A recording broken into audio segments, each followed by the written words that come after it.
Hey, what's up everybody? It's Julius DeBerry with Majestic Studios, and I got a quick Nautilus tip for you today. Just something that I think will make your life much easier on this keyboard. A lot of people have not voice complaints, but one of the things that people have been more concerned with is the lack of control or onboard control, because they removed a lot of the buttons and stuff that we were used to having on Korg keyboards. But this little quick access panel that they have put here, these 6 buttons here, will make your life much easier if you just take a little time to program them to fit your needs. And so I'm going to just show you a quick little tip about them and how to set them up to meet your needs.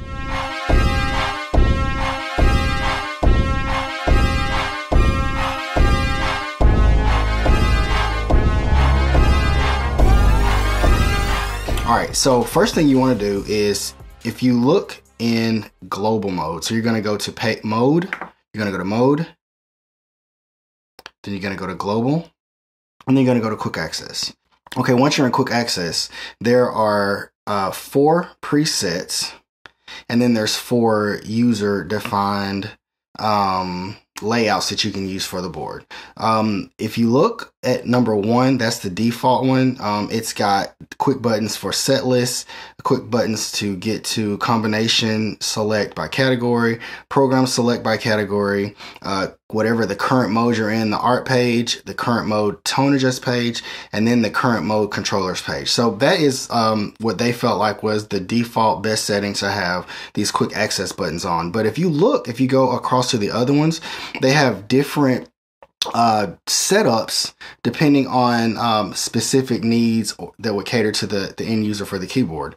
What I was thinking about is, if I was using this for a sequencer, or using this, if I was sequencing on this keyboard, how I would want to have this quick access thing set up for that specific purpose. And the cool thing about this is that depending on what you're doing at that time, you can have that specific quick access layout selected and use the keyboard in that manner. So we're going to look at this from the aspect of, as a sequencer, if I'm sequencing on this keyboard, what would I like these buttons to be able to do? So for me, I wanted to be able to use the sequencer locate button. That meant I want to be able to take the sequencer back to a specific predetermined measure point or measure number within my sequence. So I wanted the sequencer locate button done. I wanted to be able to quickly push record to arm the recorder for the sequencer to begin recording. I wanted to easily be able to start and stop the sequencer. I wanted to be able to use the rewind button, the fast forward button, and the pause button. If you really think about it, those are the buttons on the Chronos, the Triton, the M3. They have quick access buttons that allow you to do those things. So that's what I was the most familiar with, and so that's what I wanted to set this keyboard up to be able to do. So what I'm going to do is to show you how to do that. I'm going to go into User Bank 2, and all you have to do is you're going to push this edit button here, and it's going to turn yellow to let you know that you're in edit mode for this page. So you're going to push the edit button, it's going to turn yellow. Okay, so the first thing you want to do is you want to push the A button. You have 6 quick access buttons, A, B, C, D, E, F. So you're going to push A, and then this little menu comes up and it's telling you that right now there's no action assigned to that button. So if you push that, you get 4 different categories. Page jump, which will allow you to jump between pages in the keyboard.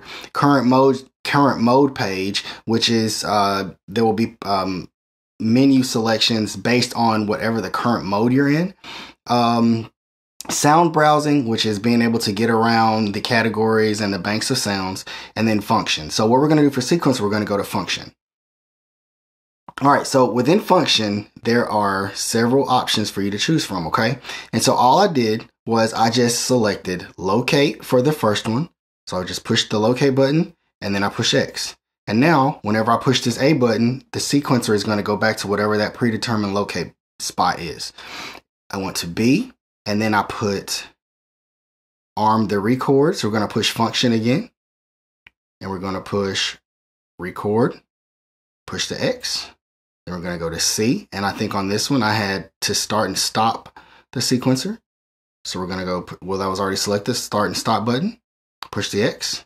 And then for button C, we're going to I'm not button C, button D. We're going to go to function. And for this one, I think I pushed rewind. So we're going to look at for the rewind button for the sequencer. And then E, we're going to go to function again. And we're going to go to fast forward. And then the last one is pause. Same process each time. And we're looking for pause button. All right, so now all 6 buttons are assigned to be able to do something specific within the sequencer. Now, every time you turn your keyboard on, whichever one of these user slots you put that in, that is going to be the one you'd like to go to for sequencer, and that will make your navigation of the sequencer and the keyboard much easier. Okay, so once you're finished making those selections and you are done, you can now make sure you push the edit button so it goes from yellow back to white. Once you push the edit button, that will lock in your selections and the things that you chose to be accessible through the quick access. And to get ready to save it, the next thing you want to do is push the drop down button, go to right global setting, push OK once, push OK twice, and now it's written to global settings. And the next time you decide to use this mode and you want to use the quick access buttons, you just go into global mode and you select whatever user bank it is that you saved your settings to, and it will be ready for you to use and makes your time more effective and more efficient as far as use of the keyboard. So just to show that this works, we're going to go to mode, we're going to go to sequencer, and we're going to just look and see if our locate button works. So we're going to move to a far measure into the sequence. We push locate, it should go back to 1. And it did work. And this button here was the button to arm the sequencer, the B button, B quick access. That works. And if we push C, that will start the sequencer. And C also will stop the sequencer. All right, so we saw that A, B, and C was working with the way we selected for our quick access menu. Now we're going to see if the rewind, fast forward, and pause buttons work. So we're going to push play. It's going to start the sequence. You see the numbers moving. If we push D, it should rewind. Or you can hold it. You can click it to rewind. Or you can just hold it down. And then the fast forward, same thing. Just hold the fast forward button and it fast forwards. And then F should pause. Yep. Unpause.